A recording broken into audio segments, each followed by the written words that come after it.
Yang merasa terberkati pada malam hari ini, beri sorak-sorai bagi Tuhan kita dong. Welcome to the feast. Welcome to the family. Dan buat teman-teman kita yang online, welcome, selamat bergabung. Dan saya juga mau welcome buat teman-teman kita yang baru pertama kali hadir. Ada di sini yang baru pertama kali hadir. Welcome to the family. Mari kita beri tepuk tangan buat teman-teman kita yang baru. Give them the warmest welcome. Dan hari ini kita akan melanjutkan series kita di bulan ini yang berjudul Special Delivery. Dan saya percaya di dalam Tuhan kehidupan kita tidak biasa-biasa aja, amin. Tuhan akan ubah itu jadi spesial. Dan saya pun dulu pernah duduk di belakang. First timer, dulu 7 tahun yang lalu saat saya pulang dari Sydney, lama di Sydney, balik ke Indonesia, terus saya datang ke komunitas ini sebagai orang asing. Tidak kenal siapa-siapa, gak ada temen, terus tiba-tiba datang ke sini. Wah, datangnya telat lagi, datangnya pas lagi Novena to God's Love. At that time, I do not understand gitu. Aku ngerasanya, wah ini sekte apa ini? Kayak, waduh ini benar-benar asing. Tapi itulah Tuhan ya, cara Tuhan bekerja itu sangat spesial. Kalau kita ngelihat kayak dari dulu 7 tahun yang lalu sampai sekarang, aku udah gak ngelihat LOJF ini bukan lagi sebuah komunitas gitu loh. Tapi buat saya ini adalah sebuah family. Yes. God, Jesus is turning strangers into family. Amen. Kalau saya hari ini datang sebagai family, tapi dulu itu sebenarnya sebagai stranger. I come as a stranger and stay as a family. Amin. Amen. Jadi let's do this prayer together, okay? Novena to God's Love, our favorite prayer. In the name of Father, of the Son, of the Spirit. Amen. Today, I receive all of God's love for me. Today, I open myself to the unbounded, limitless, overflowing abundance of God's universe. Today, I open myself to God's blessing, healing, and miracles. Today, I open myself to God's word so that I become more like Jesus every day. Today, I proclaim that I am God's beloved. I'm God's servant. I am God's powerful champion. And because I am blessed, I am blessing the world in Jesus' name. Amen. Thy word is a lamp unto my feet and a light unto my path. Beri sorak-sorai buat Tuhan kita.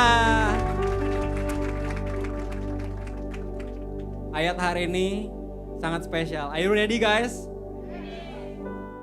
Jadi ayat hari ini melanjutkan yang kemarin akan diambil dari Keluaran 3 ayat 10 sampai dengan 12. Mari kita baca-baca bersama ya. 3, 2, 1. Jadi sekarang pergilah, aku mengutus engkau kepada Firaun untuk membawa umatku orang Israel keluar dari Mesir. Tapi Musa berkata kepada Allah, siapakah aku ini? Maka yang akan menghadap Firaun dan membawa orang Israel keluar dari Mesir. Lalu firman-Nya, bukankah aku akan menyertai engkau? Inilah tanda bagimu bahwa aku yang mengutus engkau apabila engkau telah membawa bangsa itu keluar dari Mesir. Maka kamu akan beribadah kepada Allah di gunung ini. Saudara-saudara, di ayat yang ke-10, di situ Tuhan memerintahkan Musa, memberikan tugas yang besar pada Musa. Bahwa lu bakal bawa bangsa Israel, bangsa yang besar gitu loh, keluar dari tanah Mesir. Yang selama ini bangsa Israel itu budak di Mesir gitu loh. Dan saat itu, saat diberi tanggung jawab yang besar, jawaban Musa saat itu sangat berbeda dari yang kita pelajari minggu lalu. Kalau misalnya minggu lalu kita belajar bahwa we are special. We are created in goodness. Katakan pada kanan kiri kita, you are special. You are special. Yes. Tapi di sini berkebalikan sekali gitu loh, bahwa tugas yang Tuhan beri itu besar banget gitu. Sampai Musa sendiri kenapa harus gua gitu loh. Gua gak ada spesialnya. Saya gak ada super power apapun gitu. Dan kalau minggu lalu kita belajar bahwa kita spesial, minggu ini kita belajar bahwa penyertaan Tuhan itu yang spesial. Amin. Jadi di saat menyiapkan ayat ini, saya jadi keinget dulu waktu saya masih kerja di Sydney, pertama kali saya kerja di sana. Saat itu saya punya seorang bos yang benar-benar berbeda gitu loh dari bos-bos yang saya punya sebelumnya gitu. Dan waktu saya bekerja di sana, saya jadi orang baru, saya nervous banget, bingung mesti ngapain gitu. Karena kan pekerjaan saya kan sales marketing di sana. Siapa di sini yang kerjanya sales marketing juga mungkin sama ada. Nah, waktu itu nervous banget karena saya harus ngomong ke orang-orang, ke company-company, dan juga harus ngomongnya dalam bahasa Inggris yang bukan bahasa lahiriah saya gitu. Terus bos saya ini itu adalah salah satu top performer di Australia gitu. Dan saya sangat privilege banget kerja sama dia. Tapi ternyata pas lagi datang, wah bener-bener beda banget gitu loh. Dia bener-bener luar biasa banget. Dia malah bantuin saya. Dia sertain saya setiap kali saya nanya, setiap kali saya bingung, saya nanya dia selalu jawab gitu loh. Dan dia selalu, setiap kali saya bikin kesalahan, dia selalu sabar gitu loh. Selalu sabar, bahkan di saat saya performnya kurang bagus saat itu, dia cuma ngajak saya pergi untuk lunch gitu. Untuk makan, udah lupain aja lah, santai gitu. Dia selalu bela saya gitu. Dan saya melihat gitu loh bahwa sebenarnya Tuhan mau berkata something gitu lewat cerita ini gitu. Bahwa God is not only our boss, God is also our friend. Tuhan bukan Tuhan yang bilang you work for me. You work for me, but you also work with me.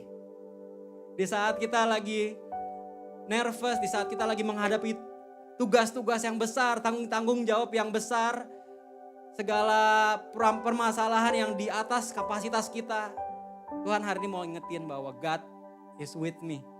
Tuhan beserta kita loh. Kita gak sendiri, kita gak struggle sendiri. Kita lewati segalanya itu bersama-sama dengan Tuhan.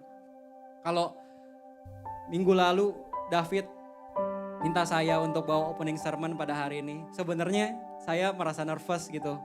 Karena this is the first time I'm here on the stage gitu. Saya merasa tadi tangan sampai dingin. Tapi tadi pas lagi saya doa di belakang gitu, pas lagi misa, sebenarnya saya sangat tempted gitu untuk aduh siapin lagi, baca lagi ekstra, persiapin lagi poin-poinnya. Tapi malam hari ini benar-benar sebenarnya ayat ini untuk saya sendiri gitu, bahwa penyertaan Tuhan cukup bagi saya.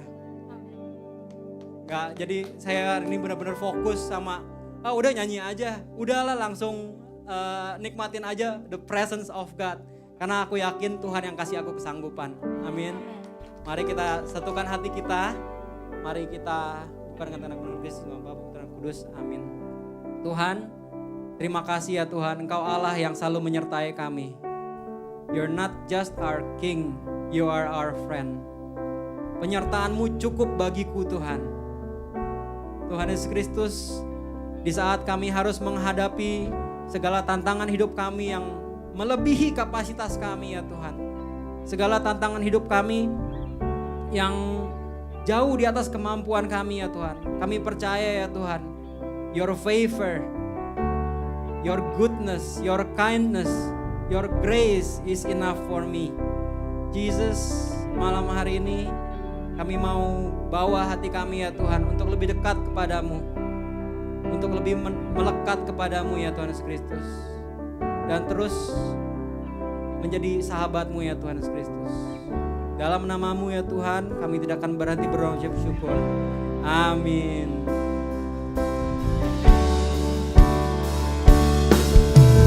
Thy word is a lamp unto my feet and a light unto my path. Give the Lord a big hand. Mari kita sambut the main preacher of today, our brother Reza.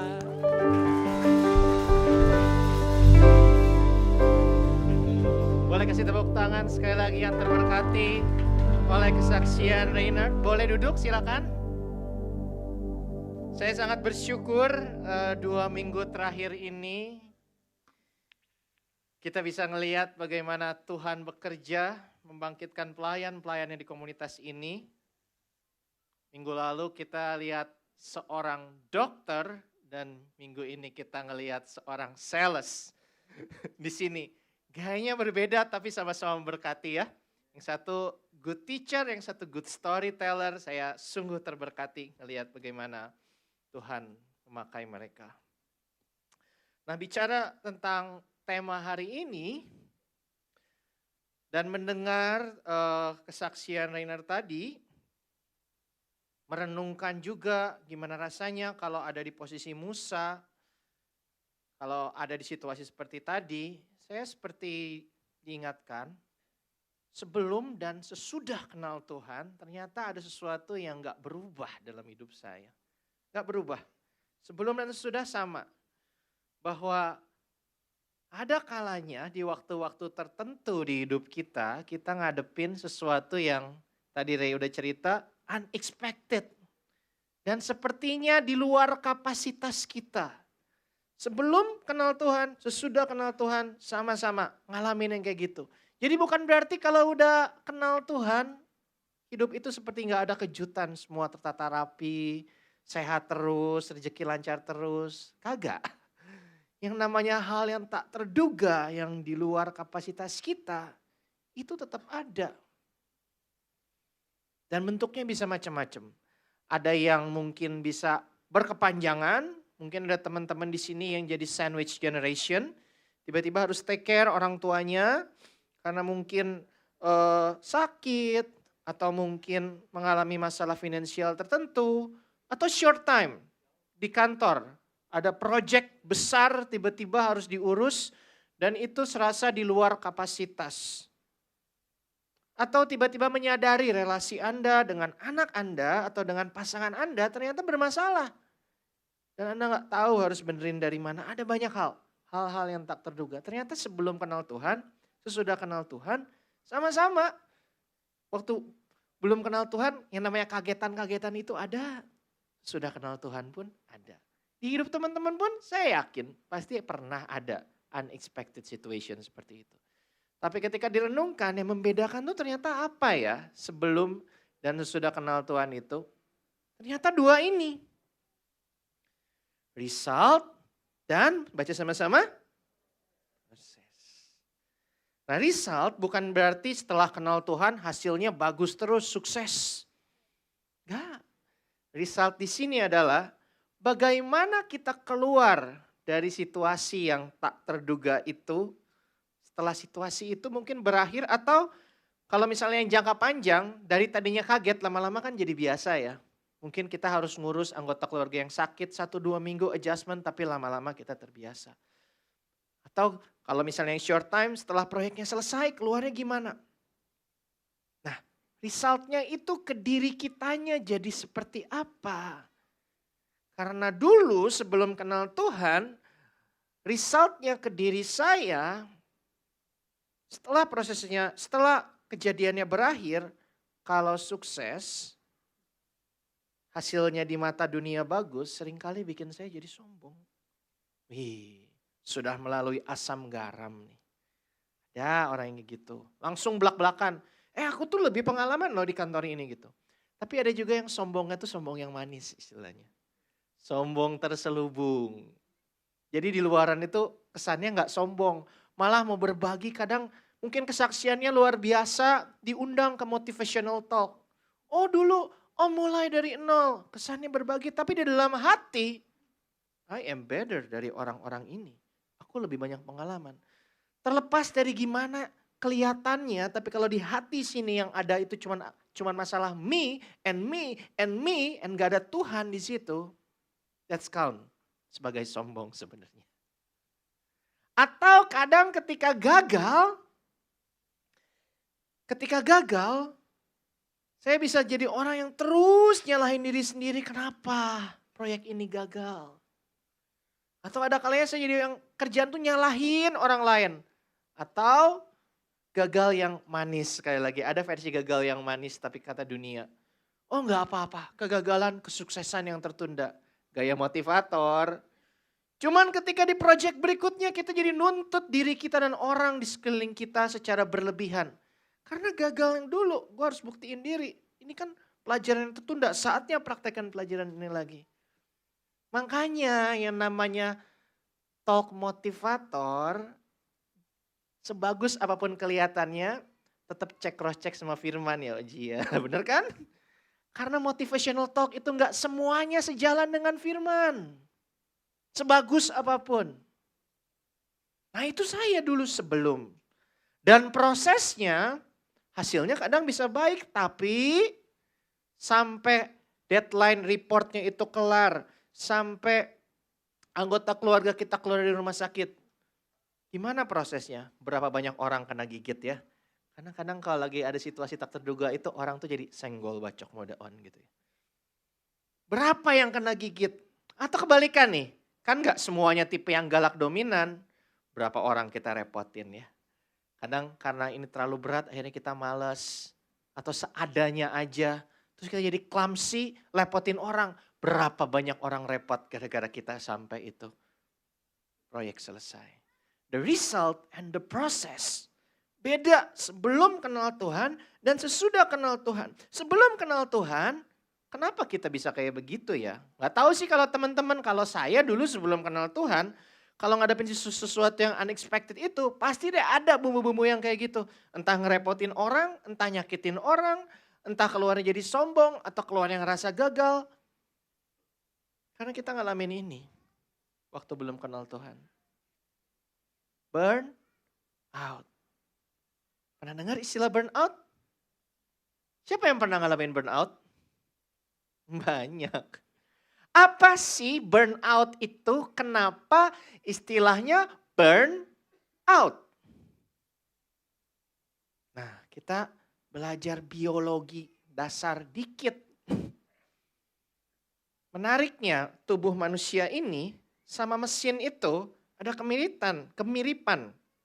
Baik, semua jenis mesin sama seperti tubuh manusia. Untuk beroperasi butuh namanya energi. Nah, proses mengubah resource di dalam, kalau mesin ya tangki bensin, tangki bahan bakar. Kalau kita dalam tubuh kita, proses ngerubah resource jadi energi itu disebutnya istilah pembakaran. Makanya burn. Nah, kalau mesin, mobil, bensinnya habis, simple, udah gak jalan ya. Tapi beda kalau tubuh manusia. Kalau mesin apapun, bahan bakarnya habis, udah tidak ada proses pembakaran, berhenti. Itu burnout-nya mesin. Manusia badannya beda. Kalau energi yang kita keluarin, tubuh mau butuh energi lebih, mau ngebakar udah gak ada lagi kalori, dia akan bakar cadangan lemak kita. Makanya saya udah tahu dengan adanya anak pertama saya olahraga gak bisa seaktif dulu tapi tetap olahraga. Tapi supaya badan ini gak melar, makanan saya batasi. Biar sehat, bukan masalah pengen jaga badan itu bonus. Biar sehat. Jadi resource yang masuk dengan yang dibakar bisa seimbang. Tapi apa yang terjadi kalau kita cadangan lemaknya udah habis, kita terus capek-capean. Butuh energi lagi. Mulai itu masa otot berkurang. Terus capek lagi tuh, masa otot berkurang. Ya ini akhirnya ada orang mati kecapean, mati kelaparan. Ya itu kalau tubuh manusia mengalami burnout secara fisik dan yang terjadi di tubuh kita, itu bisa terjadi di hati kita, di jiwa kita. Kalau tubuh mati, Jiwa ini juga bisa seolah-olah mati. Badannya hidup tapi kayak gak mau hidup orangnya. Ketika kita bangun dan another day. Another day di keluarga ini. Another day harus ke kantor ini. Another day ngurusin bisnis ini lagi. Another day ketemu si papa, ketemu si mama. Another day ngurusin nih anak lagi. Nah, itu gejala-gejala burnout. Ketika jiwa ini kayak udah mau mati. Saking capeknya, gak ada lagi yang bisa dibakar. Gak ada lagi yang bisa keluar. But you keep carry on. Makanya worst situation akhirnya banyak orang bunuh diri. Efek burnout terparah bagi jiwa kita, orang benar-benar bukan lagi gak niat hidup, gak mau hidup. Udah gak tahu, udah terlalu capek buat ngadepin dunia. Udah deh gue tinggalin aja dunia ini. Istri saya 3 kali percobaan bunuh diri sebelum kenal Tuhan. Saya 1 kali. Burnout itu bisa terjadi, it's real. Tapi tadi efek paling parahnya, efek sedangnya lampu kuningnya itu tuh. Kalau kita mulai, either kita ngelukain orang, atau kayak kita ngerepotin terlalu banyak orang saking kita malesnya. Banyak orang direpotin sama kita. Dan saya yakin semua juga tadi banyak yang angkat tangan pernah ngalamin burnout ketika tanggung jawab itu muncul seperti yang dialami Musa. Kebanyakan orang tuh karena udah pernah tahu, ini gue bakal burnout nih. Banyak yang takut. Ketika ada tanggung jawab baru, ketika ada unexpected situation baru, bahkan anak Tuhan kadang takut. Another burnout is waiting. Right? Tapi bersama Tuhan, Tuhan mau tunjukin sesuatu. Dari pertama cara Tuhan nongol aja, ini cerita ayat yang tadi Ray bacain, ini awalnya. Musa waktu itu udah jadi pelarian karena ngebunuh orang, berusaha ngebela bangsanya, tapi ada yang ngebunuh orang, dia jadi buronan, dia kabur, dia udah married, dia udah punya keluarga. Dari pangeran turun profesi jadi gembala. Nah dia ngegembalain dombanya, kambing dombanya sampai dia ke Gunung Horeb. Lalu dia melihat malaikat Tuhan. Sama saya saja. Lalu malaikat Tuhan menampakkan diri kepadanya dalam nyala api yang keluar dari semak duri. Tapi yang aneh, semak duri itu menyala tapi tidak dimakan api. Ini pertama kalinya cara Tuhan munculin dirinya nyambung loh ke burnout yang tadi kita bahas. Kenapa kalau ada unexpected situation tapi kita jalani bersama Tuhan, harusnya kita gak burnout, harusnya ya. Burnout itu karena ada api yang membakar kan. What is our fire? Bicara motivasi. Kebanyakan orang kerja gila-gilaan, bisnis gila-gilaan, dibakar oleh api ketakutan. Gua butuh duit, karena gua gak aman tanpa duit. Banyak orang berusaha perform gila-gilaan di kerjaannya kah? Atau di sosial media kah berusaha nunjukin hidupnya tuh baik-baik aja. Dibakar oleh rasa, oleh api. Butuh pengakuan, butuh penerimaan. Selama yang ngebakar kita api dunia tuh sifatnya yaitu. Kalau semak dibakar sama api dunia, semaknya kebakar habis. Yang menarik ini. Semak ini nyala, tapi gak dimakan api. Karena apinya api Tuhan. Kalau kita dibakar oleh api Tuhan, kita gak akan burn out. Karena sifatnya supernatural. Api Tuhan bicara apa? Kasihnya Tuhan.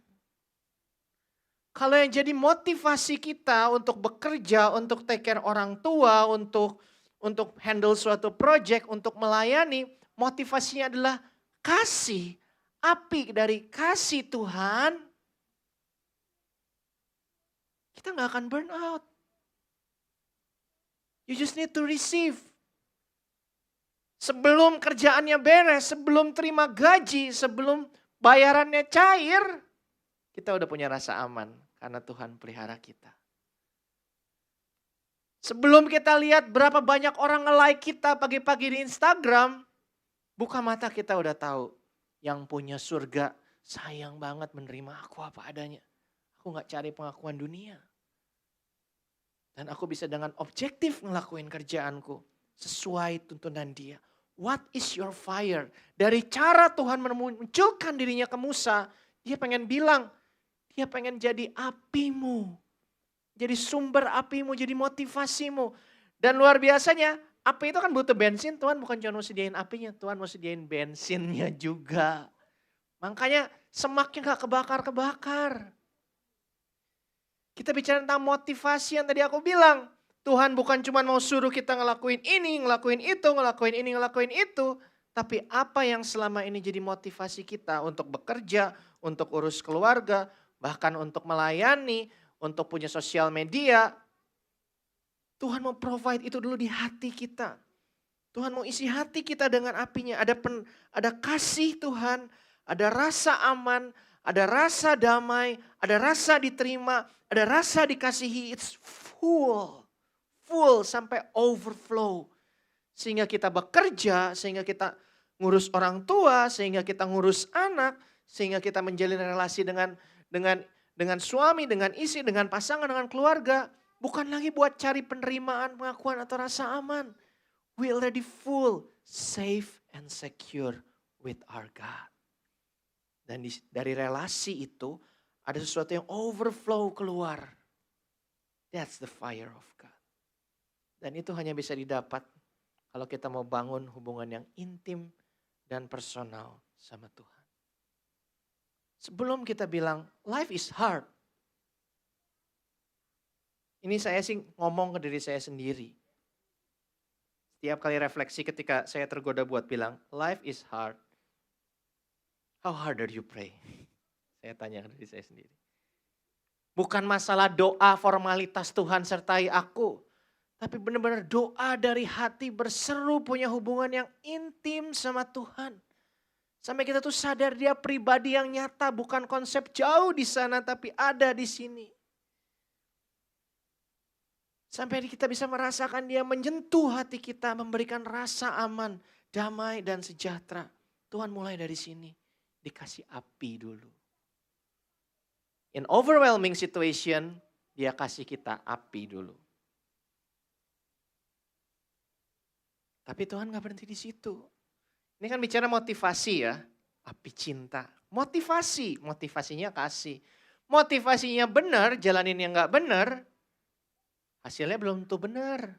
Karena Musa, kalau teman-teman baca, dia ini kayak film sinetron banget loh. Kan Covid kemarin udah cerita ya. Dia dibesarin sama ibu kandungnya sendiri sebenarnya. Dikira neninya lah sama putri Firaun itu. Jadi dia tuh udah tahu dia bangsa Israel. Dia punya panggilan mau ngebela bangsanya. Apa yang Musa lakuin untuk ngebela bangsanya? Dia pakai cara yang dia tahu. Cara Mesir, cara pangeran Mesir. Lu gak suka sama orang? Bunuh. Karena mereka negara superpower.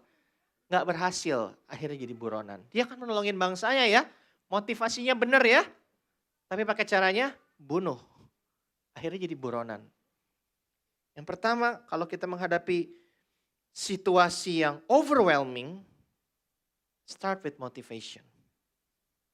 Let the fire of God burn you with His love. Tapi yang kedua, metodenya juga penting. Karena Musa, panggilannya benar, metodenya salah. Wah, ternyata gagal. Dan gimana Tuhan mau kita menjalani panggilan yang Dia berikan, terlihat dari perintah pertama Tuhan buat Musa. Tahu nggak perintah pertama Tuhan buat Musa apa? Pergi ke Firaun? Bukan. Ayo, ada yang tahu nggak? Perintah paling pertama buat Musa dari Tuhan ketika mereka pertama ketemu. Apa perintah pertama Tuhan? Simple banget. Perintah pertamanya, nih kan Musa ngelihat, wih apinya nggak ngebakar daunnya. Terus dia deketin, nih perintah pertama Tuhan. Buka sepatu guys. Tanggalkanlah kasutmu, itu perintah pertama Tuhan. Apa sih artinya? Kenapa sih Tuhan minta Musa buka sepatu? Karena Tuhan ada di situ dan itu jadi tanah yang kudus. Yang paling simpel selalu bilang, karena itu tempat kudus. Jadi Musa harus hormati kekudusan tempat itu dengan buka sepatu dia. We're talking about holiness, kekudusan. Nah, kalau udah dengar kata kekudusan, kebanyakan ya, saya dulu awal tobat, kalau udah dengar, kita mau bicara tentang kekudusan hari ini. Nggak boleh ini, nggak boleh itu, nggak boleh ini, nggak boleh itu, udah yang ada di pikirannya. Apa itu sebenarnya kekudusan? Apa itu sebenarnya kekudusan? Dan kenapa Tuhan minta Musa buka sepatunya? Apakah dengan membuka sepatunya, otomatis dia itu jadi layak di hadapan Tuhan? Let's see. Kudus berasal dari kata kadosh, yang artinya terpisah. Tuhan mau memisahkan Musa. Tuhan mau memisahkan kita. Dari apa? Nih, supaya konsep kekudusan itu lebih gampang dipelajari, saya kasih contoh simpel. Kalau saudara pulang ke rumah, mungkin nggak ini sepatu dibuka, ditaruh di meja makan? Enggak kan? Ada di sini yang naruh sepatunya di meja makan? Enggak ada. Kenapa? Karena meja makan sudah kita pisahkan, khususkan sebagai tempat untuk Nah itu. Tuhan pun memisahkan saudara dan saya karena dia punya purpose. Tujuan. Kekudusan bukan cuma sekedar bicara nggak boleh ini, nggak boleh itu. Tapi dia punya purpose, mengkhususkan seperti kita khususin meja makan itu tempat makan, jadi sepatu nggak akan ditaruh di sana, bener? Baju kotor nggak akan ditaruh di sana. Tuhan itu punya purpose buat kita para pria. Dia menguduskan kita dari misalnya pornografi karena dia punya purpose mengkhususkan kita, memanggil kita buat jadi kepala keluarga yang bertanggung jawab. Buat jadi suami yang baik. Buat jadi ayah yang baik. Dia mau mengkuduskan kita dari sosial media berlebihan. Ibu-ibu, dari nge-compare hidup Anda dengan para flexer-flexer di dunia maya. Karena dia ingin mengkuduskan, mengkhususkan, memanggil Anda untuk jadi wanita, mama yang baik buat anak Anda. Yang gak cuma nge-comparein anak Anda dengan anak para YouTuber. Kudus itu kata jangannya itu semuanya tuh ada tujuannya. Bukan Tuhannya diktator, kamu gak boleh ini, kamu gak boleh itu, kamu gak boleh ini. No. Kudus bicara about purpose. Yang kedua bicara method, Tuhan ingin kita menjalaninya dalam kekudusan. Kenapa? Karena dia punya tujuan. Dari setiap tanggung jawab gak terduga, hal-hal yang kita kira bisa bikin kita burn out, dia punya tujuan. God want to set you apart from His purpose. Nah sekarang kita lihat sepatu. Sepatu itu simbol apa sih?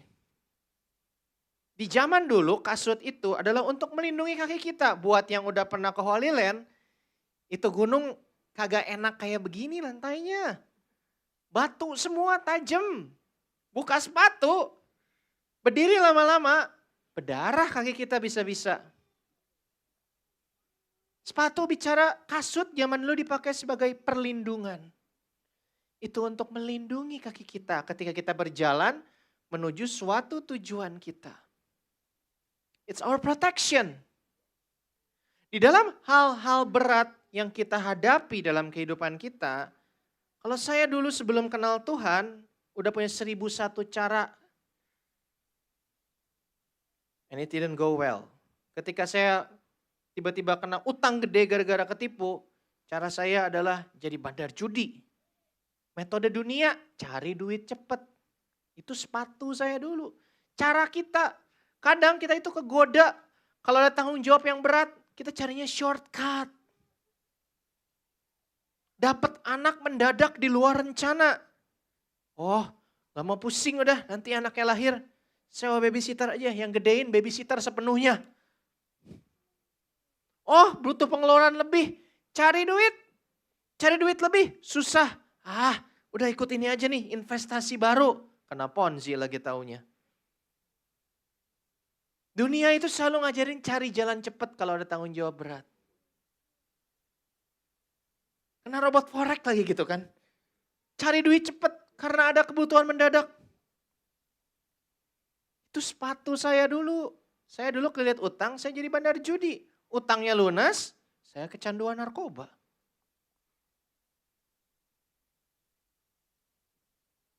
Jalan pintas, kalau lagi ribut, anak lagi nakal. Jalan pintasnya apa? Bentak biar diem, sampai diem. Nanti gedenya anaknya jadi rebel. Jauh sama anak. Dunia itu ngasih kita sepatu tuh bicara metode, perlindungan. Yang penting cepet dan beres. Iblis ngajarinnya gitu, cepet beres, enak. Ujungnya nanti gimana entar aja. Kan hidup cuma sekali. Masalahnya hidup gak cuma sekali, hidup itu kekal.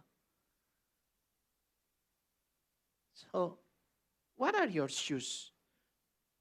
Ketika Tuhan memanggil Musa dan bilang buka sepatu, Tuhan bilang, aku mau utus kamu, tapi kamu jangan pakai cara Mesir. Kamu pakai cara Mesir, kamu bunuh orang. Kamu pakai cara aku, kata Tuhan. Di mana cara Tuhan bisa ketemu? Firman Tuhan. What is your shoes? Shoes juga selain bicara metode, shoes juga bicara tentang perlindungan. Kadang kalau kita lagi situasinya stres, kita melindungi mental kita dengan berbagai cara. Kalau udah stres, capek, pulang ke rumah. Mungkin yang cewek nonton Netflix Koreaan, udah tahu Anda lagi stres, terus lu nonton Korea sampai jam 2 malam, tambah capek besoknya.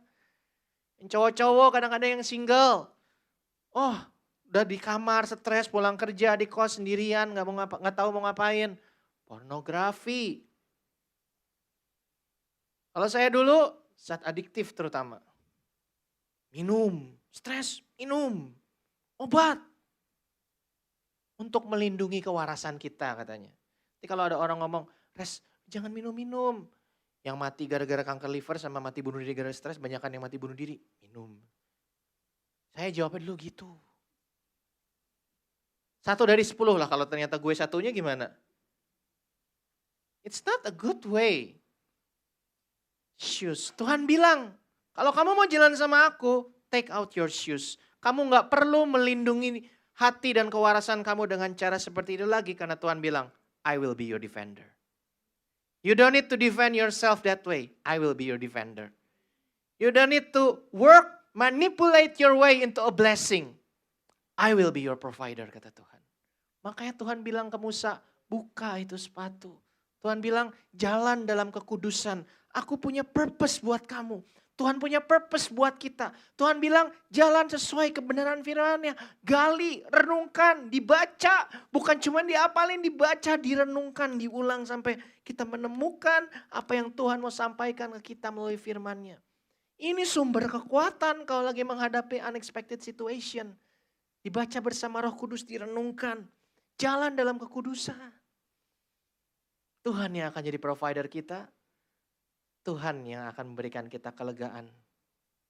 Kekudusan yang terakhir adalah kekudusan. Bukan cuma bicara gak boleh ini gak boleh itu. Orang buka sepatu itu kalau mau masuk ke rumah orang lain biar gak ngotorin kan ya. Tapi orang juga buka sepatu kalau pulang ke rumah sendiri, right? Karena Tuhan itu mau bilang ke Musa. Musa, kamu ditolak sana sini. Tapi aku mengundang engkau untuk pulang. Tuhan bilang, aku berdiri di sini, ini holy ground, ini kata Tuhan. Emang si Musa yang ada di sini, kalau dia buka sepatunya itu bikin dia jadi layak buat ketemu Tuhan? No, dia pembunuh. Dia besar di Mesir. Kemungkinan ikut pesta hedon para pangeran. Kemungkinan bahkan sempat nyembah berhala karena dia tumbuh sebagai pangeran Mesir, right? Apakah dengan satu tindakan ngebuka kasut itu udah bikin dia layak bertemu Tuhan yang Maha Kudus? No. Tapi Tuhan bilang, kamu tinggal ngelangkah ke sini. Aku yang akan menguduskan engkau. I will set you apart for great purpose. Sama seperti Tuhan juga set everyone here, saudara dan saya. Dia punya tujuan yang khusus. Dia menguduskan kita untuk panggilannya. Tuhan mau welcome kita. Dan yang terakhir, Kadang kalau kita ini ya, bicara tentang unexpected situation, pakai firman, kita bicara tentang sikap hati. Kita bicara tentang tadi mindset, cara, metode. Dan kadang kekristenan ini dibatasi ya udah. Cuman buat bikin hati ngerasa lebih damai, punya pikiran yang lebih baik. But Christianity is more than that. Karena kalau kita lihat, Tuhan memperkenalkan dirinya sebagai Allah Abraham, Allah Ishak, dan Allah Yakub. Apa maksudnya? Tuhan bukan cuma mengubah hati kita, Tuhan bukan cuma mengubah hati, Tuhan bukan cuma mengubah pikiran, Dia juga berjalan bersama kita.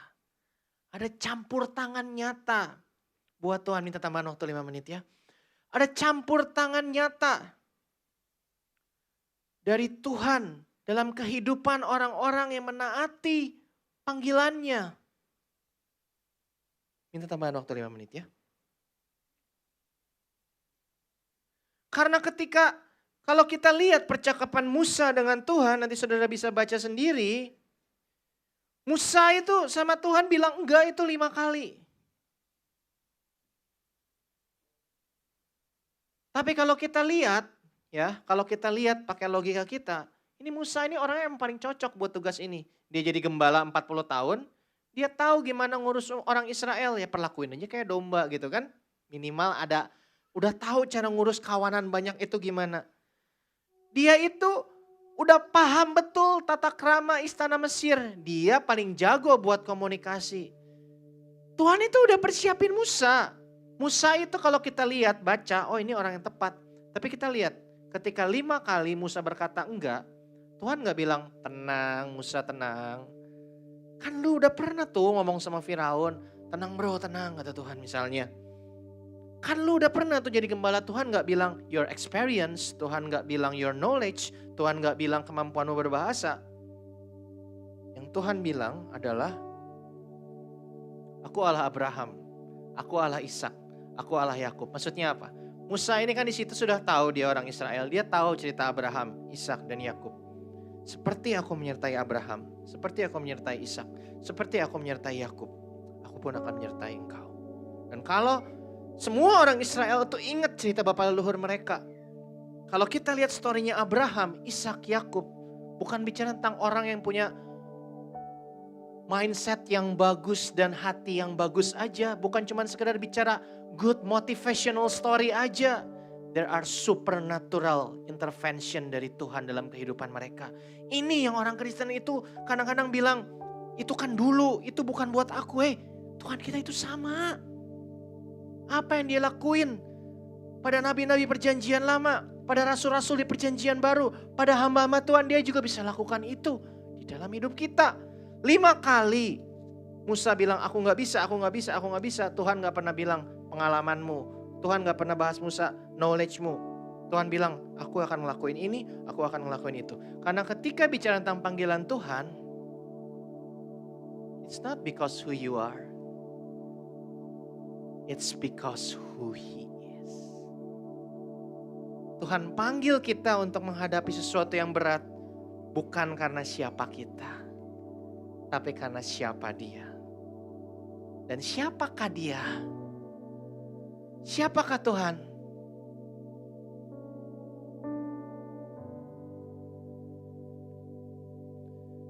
Dari 5 kali Musa, dari 5 kali Musa menolak, salah satunya Musa itu nanya ke Tuhan, Tuhan, nanti kalau ditanya namamu siapa? Kita akan lihat. Tadi kan it's not because who I am, it's not because who you are, it's because who He is. Who He is. Who is He? Siapakah Dia? Ini juga ditanya nama Musa. Nanti aku ke orang Israel ngomong apa Tuhan? Dan kita udah pernah baca secara bahasa Indonesianya bilang namaku adalah aku kata Tuhan. Bahasa Ibraninya menarik sekali. Kalau kita lihat cara Tuhan mereveal namanya pertama kali lewat bahasa Ibraninya, you will find something. Aku adalah aku itu diterjemahkan dari kata Ehyeh, Asher, Ehye. Ehye ini maknanya ganda. Bisa I am, bisa I will be. Asher ini what or who. Jadi kalau diterjemahin, ini cara Tuhan mereveal dirinya sama Musa. I am what I will be. Atau I will be what I am. Tandanya, karena sebelumnya dia udah bilang, aku adalah Allah Abraham, Ishak, dan Yakub. Tuhan bilang, aku ini konsisten. Kalau aku udah janji ke Abraham, ke Ishak, ke Yakub, dan aku genapi, dan aku campur tangan, aku pun akan melakukan hal yang sama di dalam hidupmu. Makanya, emang kalau kita lagi menghadapi situasi berat, lihat pengalaman iman dulu itu membantu. Tapi kadang Tuhan itu bawa kita ke sesuatu yang gak pernah kita hadapi sebelumnya. That's why we have community. That's why we have the Bible. Karena kalau kita dengar kesaksian orang, Asher, dia pribadi yang konsisten. Dia menyertai. Temanku itu dibantu, diberkati, ditolong. Aku pun akan datang waktunya dengan cara yang paling sempurna bagi Tuhan buat aku. Kita gak tahu, aku mah gak ada pengalaman iman, aku baru tobat. Baca Alkitabnya. Tuhan yang membelah lautan. Tuhan yang membangkitkan orang mati. Tuhan yang mengalahkan kematian. Itulah Tuhan yang kita sembah. Tapi seringkali kita, ya itu mah buat orang lain, bukan buat aku. Saya titip kemarin ke tim multimedia ayat terakhir. Matius 28 itu ada gak ya? Tolong tampilkan Matius 28, karena saya sudah titip dari kemarin. Matius 28, 18 sampai 20. Kita itu suka meminta penyertaan Tuhan. Seperti Tuhan sertai aku, seperti Tuhan menyertai Musa. Matius 28, 18 sampai 20 tolong ya. Terima kasih. Kita itu suka minta penyertaan Tuhan. Tuhan sertai aku seperti Tuhan menyertai Musa.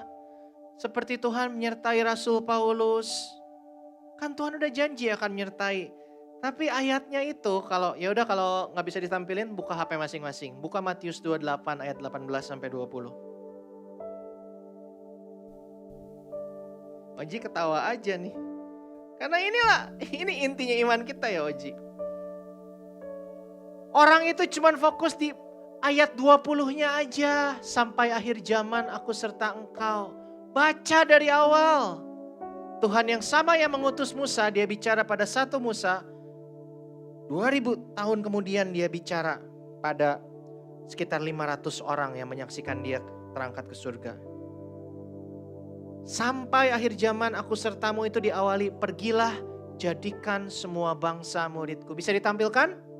Gak bisa? Oke, Matius 28, 18 sampai 20. Teman-teman buka sendiri dan lihat. Ternyata sebelum Tuhan Yesus janjiin sampai akhir zaman aku sertamu, dia bilang ada instruksinya dulu. Pergilah, jadikan semua bangsa muridku. Baptislah mereka dalam nama Bapa dan Putra dan Roh Kudus. Dan ajarlah mereka. Apa yang aku ajarkan padamu? Pelayanan bukan pilihan. Pelayanan itu panggilan Tuhan. Memberitakan Injil bukan pilihan. Memberitakan Injil itu panggilan. Tuhan mengasihi kita semua. Tapi kalau mau punya penyertaan Tuhan, perkenanan Tuhan, campur tangan Tuhan secara supernatural dalam hidup kita. Have you put the gospel in your life? In your purpose? Dalam pekerjaan kita. Apakah ada motivasi kita untuk bikin orang di sekeliling kita kenal siapa Tuhan kita melalui cara kita bekerja? Dari cara kita berelasi. Saya gak bilang semuanya harus jadi misionaris atau pewarta. Wherever we are, Tuhan panggil kita untuk menjadi Musa. Membebaskan dunia ini dari si iblis Firaun dengan menunjukkan kebebasan, keselamatan yang Tuhan Yesus sudah sediakan. Saya akan tutup dengan kesaksian singkat, dengan ini saya selesai. Supaya Asher, ini gak cuma jadi teori. Saudara ingat kalau 2 minggu lalu saya cerita kantor saya ditolong Tuhan dengan cara yang luar biasa, yang belum tahu bisa lihat di YouTube. Dalam waktu 15 menit Tuhan menghasilkan uang 10 miliar untuk kantor saya. Saat itu bisnis pribadi saya dan Lisa itu lagi ada uang nyangkut. Dan Tuhan bilang kantormu ditolong, bisnismu pun akan ditolong. Asyir, I am what I will be. Dan saya waktu saya saksikan itu 2 minggu lalu, belum ada kejelasan uang Lisa yang nyangkut itu bakal gimana ceritanya. Tapi yang terjadi adalah, baru banget ini kejadiannya. Saya sama Lisa lagi ngurus, dan kita minggu itu saya lagi siapin bahan firman hari ini. Saya juga lagi siapin buat LG, ya kami tetap melayani. Kami tetap ngurus anak kami tetap bekerja, ngelakuin bagian kami. Itu udah bagian Tuhan. Uang yang nyangkut itu bagian Tuhan. Tiba-tiba Lisa itu ditelepon, tuh hari Minggu yang lalu tuh. Jadi ternyata selama ini uang yang nyangkut itu, Lisa itu terima proyek itu dari kontraktor, dari tangan kedua.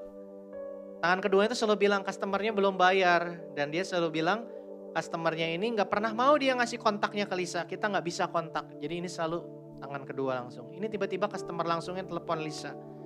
Dia cari nomor Lisa dari Instagram. Bapak-bapak sengaja sampai buka Instagram buat cari nomor istri saya. Ngobrol lah mereka. Ternyata kita hampir kena tipu. Si bapaknya itu udah bayar kontraktornya itu bahkan dari sebulan sebelumnya. Tapi uangnya gak pernah dikasih dan gak bisa dikontak. Bapaknya nanya kejelasannya karena tiap nanya ke si kontraktornya bilang, yang bikin gambar belum ngasih, yaitu Lisa. Terus mereka ngobrol, itu udah ngegas awalnya, tapi Lisa itu kayak dapat ketenangan, kayak Roh Kudus bilang jelasin. Lisa jelasin. Akhirnya bukan cuma uang yang nyangkut, Bapak itu bilang, the whole project saya pindahin ke kamu. Nilainya naik, hampir 10 kali lipat dari uang kita yang nyangkut, ini jadi project baru 10 kali lipat. And ketika saya lagi siapin ini, Tuhan kesaksian apa ya? Ya ini kesaksian. Asyir, I am what I will be. Tapi sebelum, ini bukan teologi kemakmuran. Tapi sebelum kita bisa teriak ke Tuhan, Tuhan sertai aku, minta perkara supernatural. If you live yourself for the gospel, untuk amanat agung yang Tuhan titipkan. Saya bukan melayani supaya saya diberkati. Saya melayani karena saya sudah ditebus dan diselamatkan. Karena saya sudah diberkati. Bisa protes ke Tuhan, Tuhan kenapa bisnisku gak ditolong? Dia udah mati di salib. Gue diluputin dari neraka, mau minta apa lagi sama Tuhan? Come on, saya undang tim singer untuk maju ke depan. Kita punya Tuhan yang mau selalu berjalan sama kita. Tapi supaya kita bisa menyadari penyertaannya. Jalani hidup sesuai dengan visi yang Dia berikan. Karena di situ ada damai, sejahtera, dan sukacita. Diselamatkan, being saved, it costs you nothing.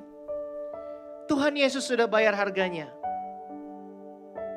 Following Jesus, mengikuti Dia, cost you something. Sangkal diri, pikul salib. But serving Jesus, it will cost you everything. But if you willing to step into that zone, di kekudusan seperti ketika Tuhan mengundang Musa masuk ke kekudusan. Everything yang kita korbanin untuk melayani Tuhan, itu gak ada artinya dibandingkan kekudusan dan kemuliaan Tuhan yang akan menyertai hidup kita. Today, I want to invite you to come into that holiness.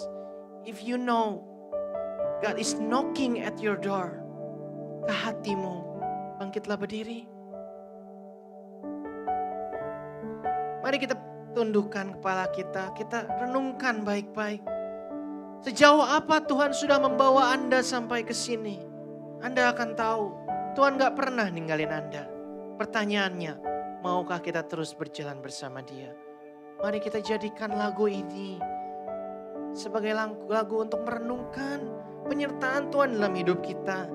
Dan ungkapan iman kita, respon kita atas Tuhan yang begitu luar biasa. Let's sing it together, church.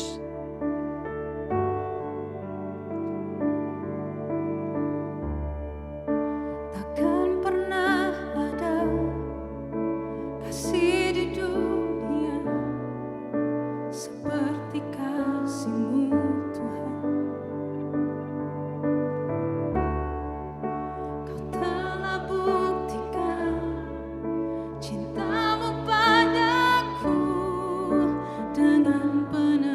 penebusanmu.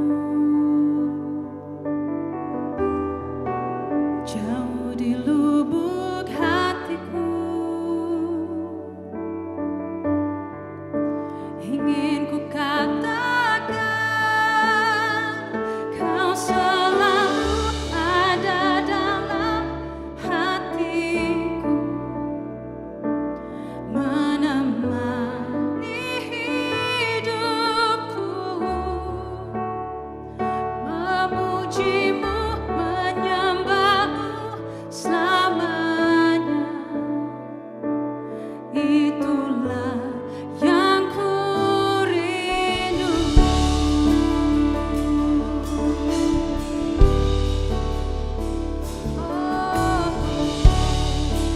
Segenap hatimu nyatakan, takkan pernah ada kasih seperti kasih Tuhan. Takkan pernah ada kasih di dunia seperti kasih-Mu Tuhan. Kau telah buktikan cinta-Mu padaku dengan penebusan-Mu. Jauh di lubuk hatiku, jauh di lubuk hatiku, ingin ku katakan,